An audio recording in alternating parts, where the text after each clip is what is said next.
madaxweynihii hore farmaajo waxaad nagu samaysay lama hilmaamin dhibaatada aad reer koonfur galbeed u geysatay weligeed lama hilmaamin man la hilmaami doono waxaad bay dhaba ka wado koonfur galbeed ku hayso walaalow ka dah madaxweynihii hore maxamed cabdullaahi farmaajo hal ii daayo wiilka saan hal la yeelo intaan ka imaanayo haddaan wax saxaya waxaad leedahay waa ognahay madaxweyne xasan sheekh iyo lafta kareen aad bay isugu dhaceen dowladda Soomaaliya iyo waxaa diriirsan dowladda Itoobiya baa waxay isku haystaan dhul Soomaali leedahay oo Itoobiya rabtay inay gardarro ku qaadato bay Soomaali diiday marka ninka odaga ah meeshuu dhex gashaday Itoobiyaanku taageeray ayagu raacay marka asaga xasan isma hayaane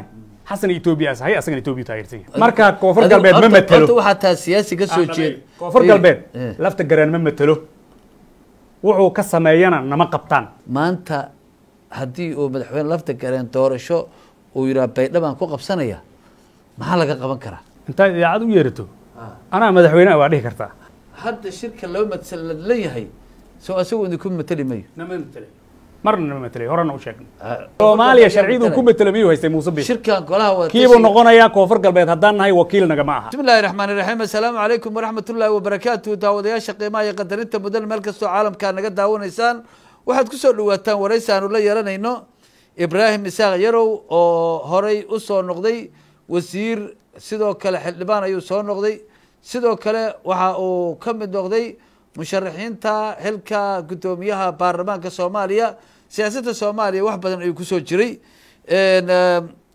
mudane waxaad ku soo dhawaataa barnaamij waraysigan aanu ka gaaban oo aanu jecelnahay inaanu ku jexjexno arrimaha siyaasadda Soomaaliya waxaan jeclaan lahaa inaan ku weydiiyo waxaad la socotaa in shirkii golaha wadatashiga qaranka dhowr mar oo baaqday hanaankii doorasho ee maamul goboleedyada ee la doonaya inuu dhacana ilaa hadda uusan jiha lahayn maxaad u malaynaysaa inay u sabab tahay in maamul goboleedyadii doorashadoodii ay qabsoomi weyso bismillaahir rahmaanir rahiim alxamdulilaahi allahumma salli calaa sayidina muxammadin xasan cadde adiga iyo muxuu ahaa SMS telefishinka SMS waa mahadsantihiin waanu ku dhowahay shirka maamul goboleedyada oo dhici jiray madasha qaranka la dhihi jiray wadatashiga baaqashadiisa horta anigu kolley qeyb kama ihiyo waad og tahay laakiin waxaan filayaa laba arrimood baa ugu muhiimsan in muxuu ah uu qabsoomi waayo mid waxa weeye badankood madaxdii maamul goboleedyada jirtay sharciyadii baa ka dhacday oo muxuu ah wax oo sharciyad ah oo xilka maamul goboleedyada ay ku joogaan ma jirto oo waqtigii mudaxileedkii loo doortay oo loo dhaariyey baa dhamaatay taas aawadeed waxay ku mashquuleen ama ay rabaan oo ay xujo ka dhigayaan in muxuu ah sharci darradaas loo ogolaado ay ku joogaan ama doorasho macmal oo iyagu jeebkood ku qabsanayaan isku caano shubaan loo ogolaado kadib bay rabaan in arrin Soomaali leedahay laga wada hadlo marka taas waa caqabada koowaad sharci darro lagu raadinayo waa qaab isbaaro u eg taas horta waa mid qodobka labaadna waa dowladda federaalka oo iyaduna muxuu ahaa arrintii ku saabsanayd wax ka beddelka dastuurka iyo muxuu ahaa qaabka doorashada ay noqonayso doorashooyinkii dadbanaa muddooyinkii la soo maray waxay sababeen in muxuu ahaa arrintaas aysan ahayn arrin u cuntami karta ummadda Soomaaliyeed oo matalaad dhaba aysan lahayn doorasho dadban marka doorasho dadban cawaaqibtii laga dhaxlay darteed baa dowladda federaalku waxay ku adkaysanaysaa in loo gudbo doorasho qof iyo cod ah in marun la qabto marka xilliga la qaban lahayna hadda waayo waa ka shaqaynaynaa yiraahdeen muddo sanad ka hor bay shaqadaasi soo bilaabatay baarlamaankii baa qayb la geeyey qaybna waa dhiman yihiin in la dhammaystiro marka iyadana waxaa u cad in muxuu ah arrintaas marun laga guurgaaro oo doorasho qof iyo cod ah la qabto labadaas arrimood oo isdiidan baa caqabada ugu weyn ah waa ku fahma laakiin hal qof iyo hal cod ma dhici karta hal qof iyo hal cod waa dhici karta haddii laga wada shaqeeyo runtii niyad sami haddii looga shaqeeyo haddii dadka laga wada qayb geliyo haddii muxuu ahaa meel baan higsanaynaa meelna waan ka nimid meelna waan joognaa waxaan rabnaa meeshaan higsanayn mar haddii saysanin mar haddiiba dowladdii iyo maamul goboleedyada qaarkood ayna isaysanin isku uur aan la ahayn meelaha qaarkoodna weli al-shabaab ay taagan tahay meelaha qaarkoodna ammaan darro ay ka jirto sidee ku dhici kartaa arrinta sharciyad baa horta loo baahan yahay in la raaco mar haddaad sharci raacaysid dadka wax u tahay waa ummadda soomaaliyeed ashkhaasta gaarka ah oo xilka ilaashanayso oo muxuu ahaa u eg qaab hogaamiye kooxeed u eg in la tixgeliyo waxaa ka muhiimsan in sharciyadda la raaco dowladda federaalka waxaa habboon in dastuurka waa qorayaa qof iyo cod iyo sida loo suurtagelinayo waa qorayaa haddii loo baahan yahay waa la bilaabi karaa meelaha suurtagalka ah ayaa doorashooyinkii dowladaha hoose in la bilaabay ahayd oo xataa magaalada muqdisho laga bilaabo oo meeshaas qodobkaa dad badan oo siyaasiyiin waxay leeyihiin madaxweyne xasan sheekh ra-iisul wasaarihiisu waxay ku hayaan hal qof iyo hal cod waddankan doorashadii dad banad way dhammaatay magaaladii muqdisho oo ay xukumeen oy kontaroolkooda hayeenna xataa ma muuqato in doorasho hal qof iyo hal cod ay ka dhacayso oo lagu soo dooranayo degmooyinkii iyo maayarkii lagu soo dooranayo soo lama rabo inay haddii wax qabanayaan ayagu iska bilaabaan waa la qaban karaa waxay fursad siinaayeen bay ila tahay anugu aragtidayda waxay fursad siinaayeen waan la soconaa siyaasaddu dadka soomaaliyeed oo kale oo talada wax ku leh in muxuu ahaa ay arrinta ka dhaadhacdo oo la isla qaato wada tashi xoogoo yar la yeesho nimanka ay tixgelinayeen baa laakiin muxuu ahaa waxay yihiin niman aan sharci haysanin maamul goboleedyada khaasatan koonfur galbeed maamul goboleed miyaa haysta magaalada muqdisho maya waxaa weeye magaalada muqdisho keligeed mogta dowladda ma xukunta iyada keligeed kama bilaabi karto may haddii waxaa la aaminsan yahay haddii magaalada muqdisho laga bilaabi lahaa oo la arki lahaa saf dadku ku jiraan oo degmooyin kusoo dooranayaan hadda waa kuwa waa la quusan lahaa dadweynaha kici lahaa hal qof iyo hal codna meelaha kale waa un laga diyaarin lahaa maya xasan sidaas ma aha waxaa weeye magaalada muqdisho laftigeeda go-aankeeda waa la wada leeyahay waxaa la rabaa wixii maqaamka muqdisho in la sameeyo inay dastuurkay ku qoran tahay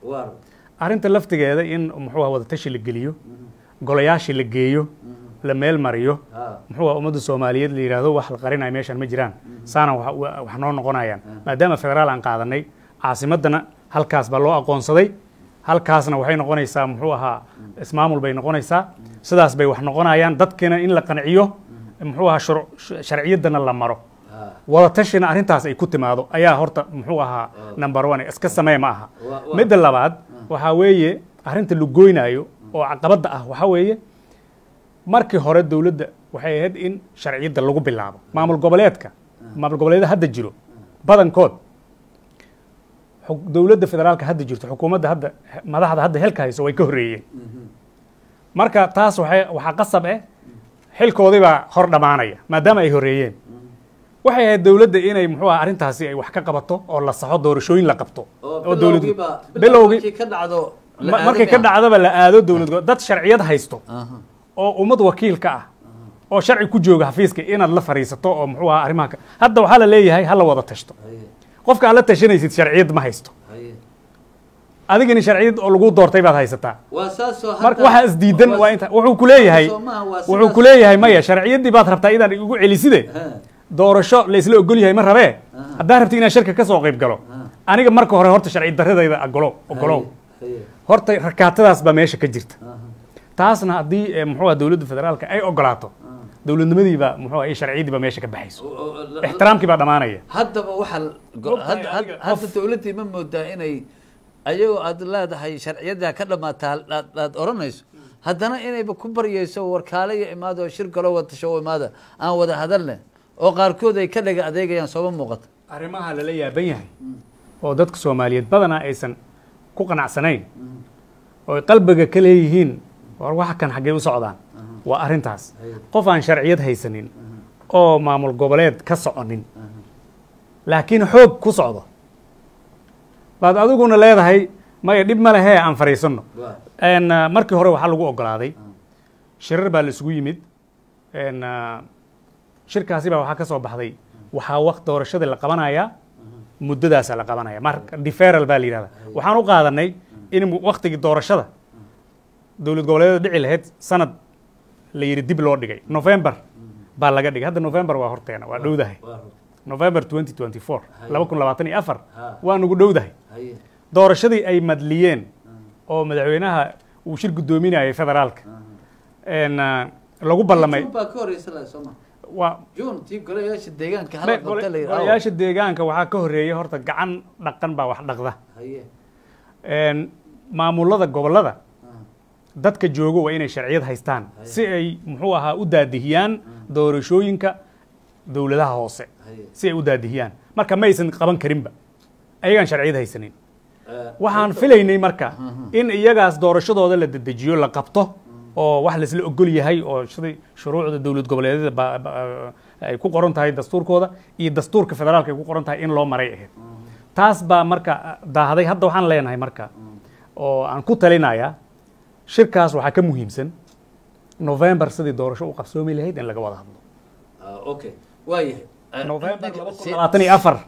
oo hal bil ay naga xigto inta badan waxay Xasan November 2024 oo ay naga xigto bil ay naga xigto bil kaliya ay naga xigto arrintaas in la diyaariyo madaxda maamul goboleedyada in dib loo doorto oo muxuu ahaa qaabka lagu dooranayo qof iyo cod oo aan gaarsiinayn meeshii la rabay laakiin aan doorasho dadban ahayn oo dhow waa la qaban karaa baarlamaanada dowlad goboleedyada waxaa loo dooran karaa sidii marka hore baarlamaankii hore loo doortay baarlamaanka federaalka sida loo doortay indirect election oo laakiin extended ah oo muxuu ahaa tirada dadka codaynaya la kordhiyey oday baa soo xulay hadda madaxa baarlamaanka dowlad goboleedka oday baa soo xulay waxaa la gaarsiin karaa odaygii inuu soo xulo bedelkii qof soo xuli lahaa inuu ergo soo xulo oo number tiro la isku raacsan yahay ah oo kursi kasta dooranaysa kuraastaas numberkaas number weyn buu noqonayaa kaasaa loo qiimanaya dowlad goboleedyada baarlamaankooda kaasaa dooranaya kadibna waxay kaloo dooran karaan qof iyo codka sidii loogu gudbo ergadaas la soo xulay oo ka kooban muxuu ahaa jufooyinka kuraasta leh oo dhan oo deegaankaas ka kooban baa waxay dooranayaan xildhibaanka madaxweynaha dowlad goboleedka iyo madaxweyne ku-xigeenkii bay dooranayaan waaba dhammaatay qof iyo codna way ku dhowdahay waxayna dhammaystiraysaa wax yar madaxweyne meesha ayay sida xamamadoobo kale hadda waa ninka ugu dhibka badan sida la sheego maamul goboleedyada oo runtii shir walbo la yimaadana muddo badan bil ka badan xataa dib uga baaqsada shirkii hore ee wadatashiga golaha wadatashiga qaranku ay isugu imaanayeen waxaan ogeyn muddo bil ka badan isaga la sugayo oo ragga qaarkood xataa ay bil ka badan joogeen madaxweynayaasha qaarkood oo isaga la sugayo miyayna taa dhacen kii ka horreeyey horta fiiri meeshan haddii shaksi la qiimeeyo oon sharci la qiimeyn shaksiga suu doono u dhaqmaya sharci qabanaya ma leh marka axmed oo haba gaar ha uga yeelin waxaa weeye hebelow kaali waxaa la siiyey sharciyad gaara isaga qofkiibaa waxaa la siiyey muxuu ahaa inuu sharcigii iyo ummaddii kale intaas dheeryahay asagiibaa marka saas ima anfacayso saas kuma joogi karo saasaan ku joogi karaa marka waa rekaato ummadda soomaaliyeed lagu haysto marka shaksiga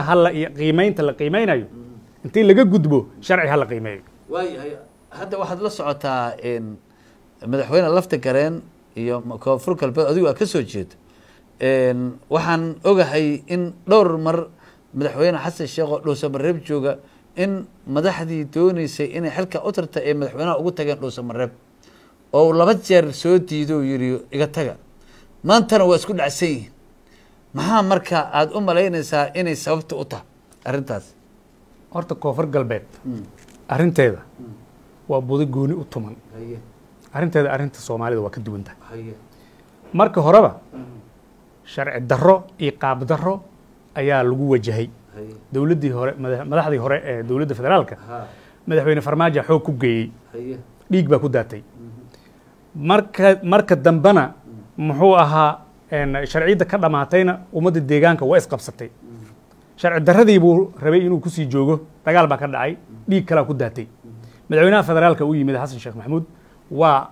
wuu daba qabtay wuxuu yidhi muddo yar ha la isiiyo muddadiina waa dhamaatay hadda laftigeeda sabab loo barbariyo meesha ma taalo sharciyaddii 2 goor 3 goor bay dhamaatay wax maamul ah iyo sharciga meesha ka jiro ma leh horta meeshaas fariin baan u dirayaa ummadda soomaaliyeed gaar ahaan madaxda dowladda federaalka madaxdeeda madaxda mucaaradka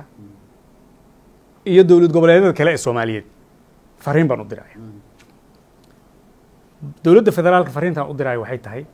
sharci darrada sharci ha lagu bedelo koonfur galbeed dadkeedii waa dulaysan yihiin waa la ihaanaystay sharci darra lagu sameeyey maamulkii iyo madaxdii idinka horreysay baa dulmisay dulmigii dulmi dheeraada loogu daray ha ku sii wadina ninka sharci darrada ku jooga ha ka dooranina dadka Soomaaliyeed oo madaxda u tihiin oo u dhaarateen bay reer koonfur galbeed ka mid yihiin uguna horeeyaan ugu tiri badan yihiin tixgeliya oo doorashaha loo qabto waxay raali ka yihiin ha loo sameeyo tan horta waa qodob oo dowladda federaalka madaxdeedan u leeyahay madaxda mucaaradka waxaan leeyahay koonfur galbeed waa ka duwan tahay marar badan baa fariimihiina aragnay shakhsiga ha ka dooranina ummadda aad berito aad rabtaan cod ka rabtaan mucaarad baad tihiin waxaad rabtiin in muxuu dowladda hadda jirta aad bedeshaan oo madax noqotaan dadka koonfur galbeed oo dulman ninka la dul saaray ha la macaamilina waxaa weeye waxaad leedihiin ha la ilaaliyo saan ha la yeelo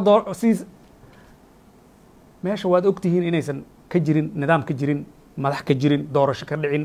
dhiig lagu daadiyey dadkooda dulman yihiin banaanka la dhooban yahay Etoobiyaan xero ku haystaan oo maxaa la dhahayay lafta gareen lagu qasbaayo dusha laga saaray waad ogtihiin haddaad asugu shakhsigaas u danaysaan ood hilmaantaan shacabkii dulaysnaa oo dulmanaa oo Soomaaliyeed oo markay hiil idinkaga baahnaayeen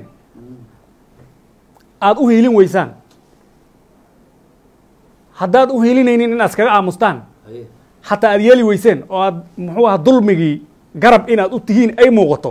arrintaas waxay noqonaysaa arrin meel ku qoran naga daaya khaasatan madaxweynihii hore Farmaajo waxaad nagu samaysay lama hilmaamin dhibaatada aad reer koonfur galbeed u geysatay weligeed lama hilmaamin mana la hilmaami doono hadda laftigeeda ayaad boogihii damqinaysaa waxaad baydhabo ka wado koonfur galbeed ku hayso walaalow ka daa madaxweynihii hore maxamed cabdullaahi farmaajo haddaad imaqlaysid waan kula hadlayaa waxaan ku leeyahay ka daa dadka aad la hadlaysid baan ognahay teleefanadaad habeen iyo maalin siyaasiyiinta aad soo wacaysid iyo muxuu ahaa dadka deegaanka faragelinta aad ku haysid baan ognahay ha la ii daayo wiilka saan ha la yeelo intaan ka imaanayo haddaan wax saxaya waxaad leedahay waa ognahay wixii shalay nagu samaysay ka fiican ka xun inaad nagu samaynaysid waa kaa filayna laakiin muxuu ahaa waxaas ka fiican inaad booga dhayayso kaama filayno haddaad is leedahay qof Soomaaliya tahay waxbaad wixii aad bi'isay baad xallin kartaa aad is leedahay dee dariiq baa jiree dariiqa mar dulmigii haddaba socon fariimahaaga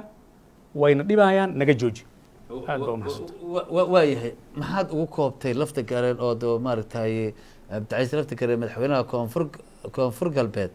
ood uga soo fadishay maamul goboleedyada kale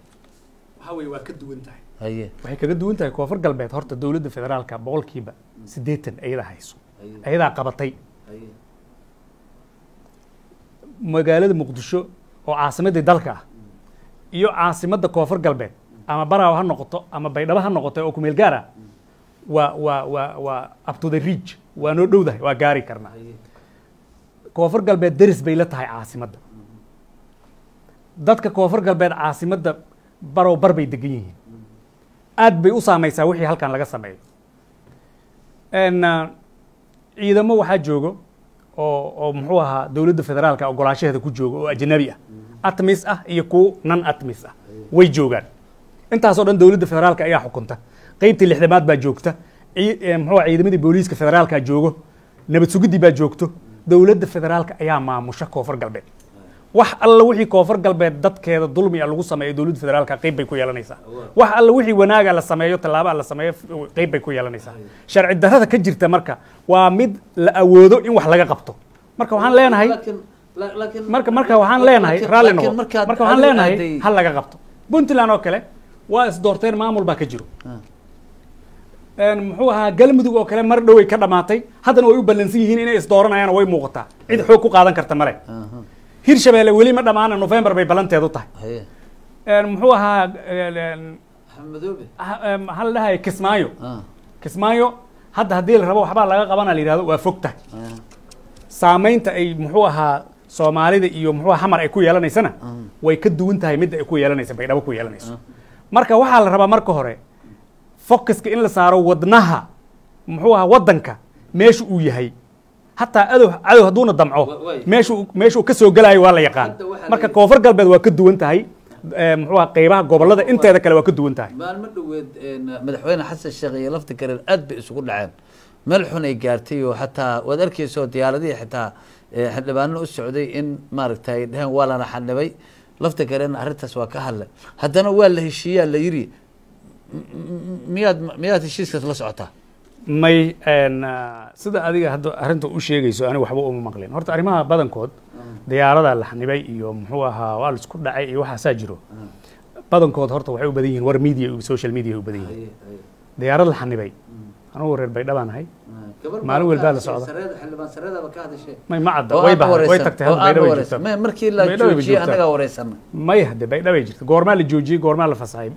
civil aviation 3 maalmood ka hor aan may arrintaas arrin officially sax ah ma aha waayahay maxaa lagu heshiiyey diyaaradaha lama joojin haddii la joojiyo waa la wada arki lahaa diyaaradaha la joojiyo kuma dhina shakhsiyaadka la xanibaya iyada laftigeeda lama hayo wax rasmi ah ma aha waaro qodobka kale oo ah waa la isqabsaday oo dowladda federaalka madaxweynaha federaalka iyo muxuu ahaa lafta garaan baa isqabsadeen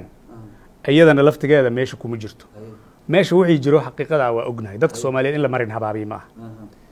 dowladda federaalka iyo waxa isqabtay dowladda Itoobiya isqabsadeen waxaana la isku qabtay dhul Soomaaliyeed oo muxuu waqooyi ku yaalo oo la dhiibay oo muxuu ahaa madaxweynaha maxaa la dhahay Somaliland Muuse Biixi uu dhiibay uu la saxiixday Abiy Ahmed asagoon xaq u lahayn taas ba dowladda federaalka Soomaaliya iyadoo difaacayso muxuu ahaa madax banaanida iyo midnimada Soomaaliya difaacayso bay diiday dowladda Itoobiya iyaga